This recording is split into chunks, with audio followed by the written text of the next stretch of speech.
जरा सोचिए, कुछ ही वक्त पहले ये फ्रेंचाइजी कहाँ खड़ी थी। एक दौर था जब ये टीम आईपीएल का फाइनल बॉस हुआ करती थी। वो बस नीली जर्सी वाली एक और टीम नहीं थी, वो हर्डल थी जिसे क्रॉस किए बिना ट्रॉफी का सपना देखना भी इम्पॉसिबल था। एक शानदार ओपनर जो बाहर से कॉम लेकिन अंदर से रूथलेस। डेथ ओवर्स में यॉर्कर स्पेशलिस्ट जो यॉर्कर को स्किल नहीं प्योर आर्ट बना चुके थे। एक फिनिशर जो बड़े स्टेज पर ऐसे सक्सेस मारते थे जिसे प्रेशर उनके लिए बना ही ना हो। और मिडिल ऑर्डर का ऐसा हिटर अपने 360 डिग्री शॉट से बॉलर्स को ये सोचने पर मजबूर कर देते थे कि हमने क्रिकेट ही क्यों चुना।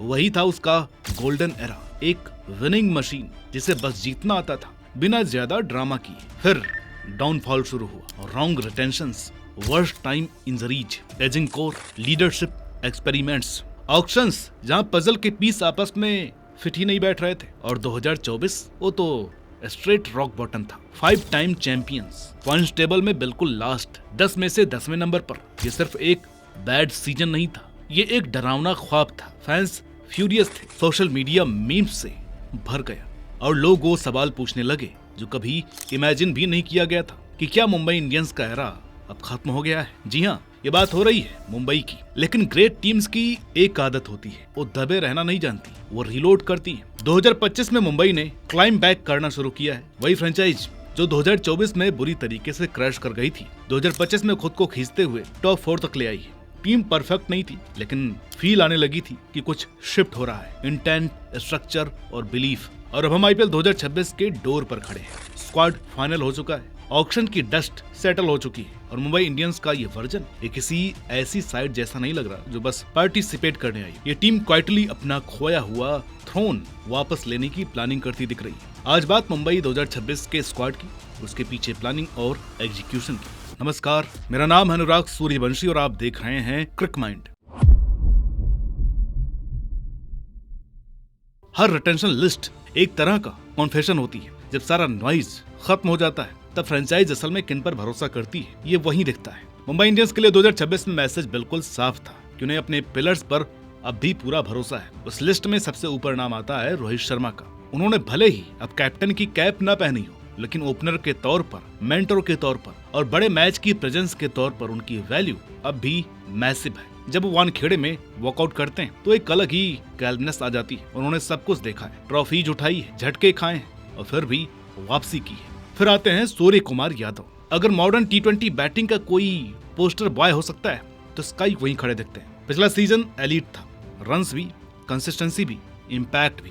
लेकिन बात सिर्फ नंबर्स की नहीं है, बात है प्रेशर शिफ्ट करने की। जैसे ही वो क्रीज पर आते हैं फील्ड बदलती है, बॉलर का प्लान बदलता है और अचानक मुंबई सिर्फ सरवाइव नहीं कर रही होती, वो अपने हिसाब से गेम चला रही होती है। तिलक वर्मा फ्यूचर का सिंबल है। T20 क्रिकेट में मिडिल ऑर्डर में लेफ्ट हैंडर होना सोने पे सुहागा होता है। तिलक स्टेबिलिटी लेकर आते हैं, कोलैप्स के बाद इनिंग्स रिबिल्ड करने की एबिलिटी लाते हैं और एंड में एक्सेलरेट भी कर सकते हैं। वो कोई ऐसा यंगस्टर नहीं है जिसे सिर्फ पोटेंशियल के नाम पर खिलाया जा रहा है, वो पहले से स्ट्रक्चर का हिस्सा है। रायन रिकल्टन पजल का एक इंटरेस्टिंग पीस है, left handed wicket keeper batter जिन्होंने आईपीएल के शुरुआती मौकों में खासकर टॉप पर इंप्रेस किया था। उनके पास एनर्जी है, इंटेंट है और ओपनिंग कॉम्बिनेशन को एक फ्रेश एंगल देते हैं। जिस टीम को कीपर स्लॉट में फ्लेक्सिबिलिटी चाहिए थी, उनके रिटेंशन को स्मार्ट मूव कहना गलत नहीं होगा। और फिर आते हैं बैलेंस की सोल, हार्दिक पांड्या। जब उन्होंने पहले लीडरशिप संभाली थी तब कंट्रोवर्सी भी, क्रिटिसिज्म भी आया, काफी नॉइज भी था। लेकिन प्योर टीम कंस्ट्रक्शन के हिसाब से देखें तो उनके लेवल का जेन्युइन फास्ट बॉलिंग ऑलराउंडर होना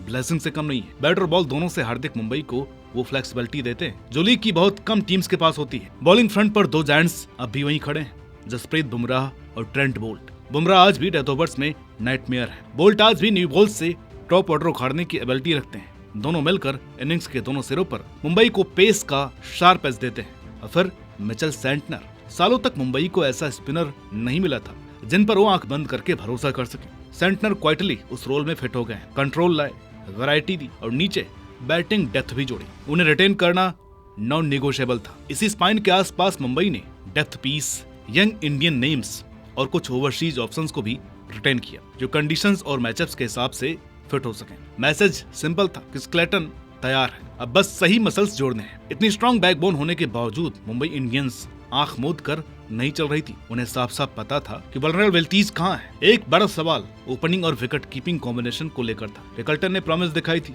लेकिन इंडियन कंडीशंस और पूरे आईपीएल सीजन के भसड़ में वो अब भी रिलेटिवली नए हैं। टीम को एक और विकेट कीपर बैटर चाहिए था जो या तो रोहित के साथ ओपन कर सके या मिडिल ऑर्डर में आकर एक्सपीरियंस ला सके। फिर आता है मिडिल ऑर्डर का क्वेश्चन इश्यू।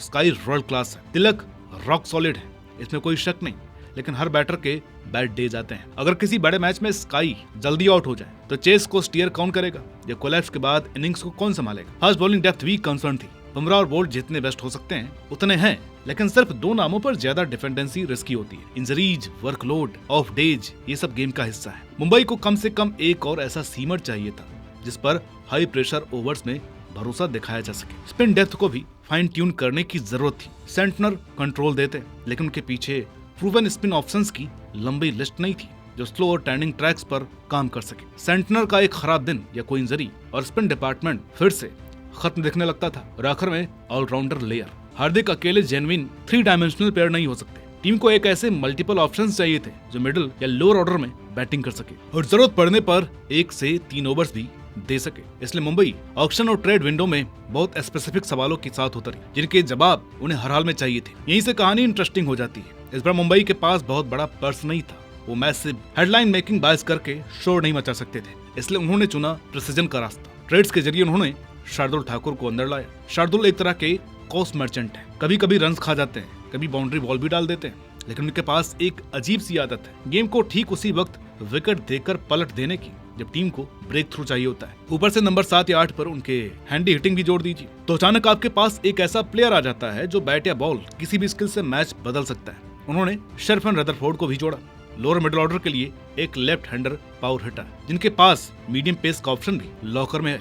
आईपीएल में अभी उनका पूरा एक्सप्लोजन नहीं हुआ है, लेकिन उनका प्रोफाइल बिल्कुल वही है जो मुंबई ढूंढ रही थी। ऐसा खिलाड़ी जो 6 या 7 पर आकर जरूरत पड़े तो बॉल 1 से मारना शुरू कर सके। Mayank Markande leg spin option के तौर पर फ्रेंचाइज में वापस आए। उन्होंने वानखेड़े देखा है, मुंबई का एनवायरनमेंट जाना है। स्पिन ट्रैक्स पर वो एक यूजेबल वेपन बन जाते हैं। और फिर आया वो smart almost under the radar auction boy Quinton de Kock. De Kock अब शायद अपने एब्सोल्यूट पीक पर ना हो, लेकिन उनके पास अब भी आईपीएल के हजारों रन है, स्ट्रॉन्ग स्ट्राइक रेट है और हाई प्रेशर गेम्स का सालों का एक्सपीरियंस है। मुंबई के लिए वो सिर्फ एक ओवरसीज ओपनर नहीं है, वो बैकअप अल्टरनेट विकेट कीपर है। एक फ्लेक्सिबल बैटिंग ऑप्शन है जो ओपन भी कर सकते हैं और मिडिल ऑर्डर में भी फिट हो सकते हैं, और एक लेफ्ट हैंडर है। इनके आसपास मुंबई ने डोमेस्टिक बैटर्स और ऑलराउंडर्स को वैल्यू प्राइसेस पर पिक किया। ऐसे खिलाड़ी जो कभी हाउस होल्ड नेम्स नहीं है, लेकिन ऑप्शंस, डेथ और फ्यूचर पोटेंशियल देते हैं। बिना बहुत बड़ा शोर किए उन्होंने क्वाइटली कई बॉक्सेस टिक कर दिए। अब इन सबको जोड़कर जरा इमेजिन करते हैं कि मुंबई इंडियंस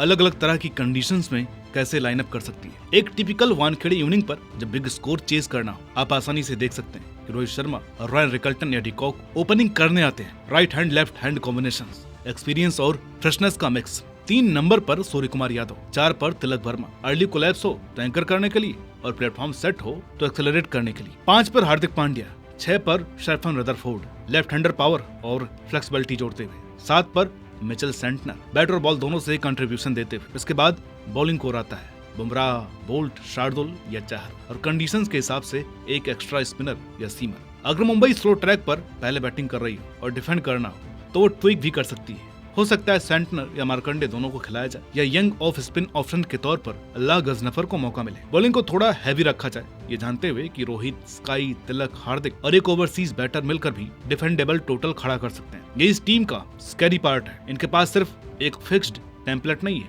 इनके पास पिच, अपोजिशन और मैच सिचुएशन के हिसाब से लाइनअप करने के कई तरीके हैं। सच बात करें तो अपने दिन पर ये मुंबई वाली टीम काफी ब्रूटल हो सकती है। उनकी बैटिंग डीप भी है, एक्सपीरियंस्ड भी है। अकेले रोहित और स्काई मैच छीन सकते हैं, उसमें हार्दिक की फिनिशिंग, तिलक की स्टेबिलिटी, रदरफोर्ड जैसा कोई इधर उधर फ्लोटिंग ऑप्शन जोड़ दीजिए तो सामने वाले बॉलर्स को सांस लेने का मौका ही नहीं मिलता। उनका पेस अटैक एलीट है। फुली फिट बुमराह और बेल्ट की जोड़ी नाइटमेयर जैसी है। डेथ ओवर्स में बुमराह मशीन जैसी प्रिसीजन से यॉर्कर ठोकते हुए और शुरुआत में बोल्ट गेंद को बस इतना स्विंग कराते हैं कि एज निकल आए। स्पिन जो कभी वीकनेस थी अब काफी बैलेंस दिखती है, सेंट्रल फिगर के तौर पर, और मार्कंडे या अफगान टैलेंट जैसे बैकअप्स के साथ, और allrounder layer Hardik, Jacks type profiles, Shardul, Rutherford, इन्हें बैट और बॉल दोनों पैक करने की आजादी देता है बिना किसी एक डिपार्टमेंट से कंप्रोमाइज किए। ये उसी तरह की स्क्वाड है जो अगर रदम पकड़ ले तो विनिंग स्ट्रीक पर आ सकती है और अचानक अनस्टॉपेबल लगती है। लेकिन कोई भी टीम फ्लॉलेस नहीं होती। मुंबई इंडियंस के पास भी क्रैक्स हैं। उनका ओवरसीज कॉम्बिनेशन थोड़ा फ्रेजाइल है। अगर 1-2 ओवरसीज प्लेयर्स बैड पैच में चले गए या इंजर्ड हो गए तो बैलेंस जल्दी बिगड़ सकता है और उन्हें लेस देन आइडियल कॉम्बिनेशंस में जाना पड़ सकता है। स्पिन भले ही इंप्रूव हुई हो, लेकिन अभी काफी हद तक सेंटनर के कंट्रोल पर डिपेंड करती है। अगर वो इंजर्ड हो गए, आउट ऑफ फॉर्म या पोजीशन उन्हें एग्रेसिवली टारगेट कर ले तो बैकअप स्पिनर्स पर प्रेशर अचानक बहुत बढ़ जाएगा। मिडिल ऑर्डर भी जितना स्ट्रांग दिखता है, टर्निंग ट्रैक्स पर टफ क्वालिटी स्पिन के खिलाफ ट्रिकी डेज देख सकता है। स्काई और तिलक वर्मा अच्छे प्लेयर्स हैं, लेकिन स्काई की फॉर्म सबसे खराब दौर से गुजर रही है। और फिर सबसे बड़ा रिस्क डेथ ओवर्स में बुमराह पर ओवर डिपेंडेंस। जब तक वो हैं, मुंबई के डेथ ओवर्स फोर्ट्रेस जैसे लगते हैं और अगर किसी वजह से वो एब्सेंट हो या थोड़ा ऑफ हो तो गेम प्लान अचानक शेकी हो जाता है। तो क्या एमआई एक्चुअली 2026 विन कर सकती है? अब ऑनेस्ट टेक लेते हैं। ऑन पेपर मुंबई इंडियंस 2026 की स्क्वाड टूर्नामेंट की टॉप 3 टीम्स में से कंफर्टेबल दिखती है। उनके पास प्रूवन कोर है जिसे जीतना आता है, एक्सपीरियंस और यूथ का स्ट्रॉन्ग मिक्स है, फियरसम पेस अटैक है, पहले से कहीं बेहतर स्पिन बैलेंस है और इनफ ऑलराउंड ऑप्शंस है ताकि पूरे लंबे सीजन में फ्लेक्सिबल रहा जा सके। क्या वो 6th आईपीएल ट्रॉफी पक्की तौर पर उठा ही लेंगे? इसकी कोई गारंटी नहीं दे सकता, लेकिन अगर टीम फिट रहती है और एग्जीक्यूशन सही रहता है तो प्लेऑफ्स में जगह बनाना और टाइटल के लिए सीरियस चैलेंज देना उनके लिए बाएं हाथ का खेल है। ये मुंबई 3.0 जैसा फील देता है, ज्यादा वाइज, ज्यादा शार्प और ज्यादा हंग्री। और अगर सही टाइम पर सब क्लिक कर गया तो फैमिलियर ब्लू वेब फिर से उठती दिख सकती है। तो क्या आपको लगता है ये Mumbai Indians 2026 squad title number 6 के लिए काफी है? आप अपने कमेंट करते जाइए क्योंकि सारे कमेंट्स पढ़े जाते हैं। बाकी मिलते हैं आपसे अगली वीडियो में, तब तक के लिए नमस्कार।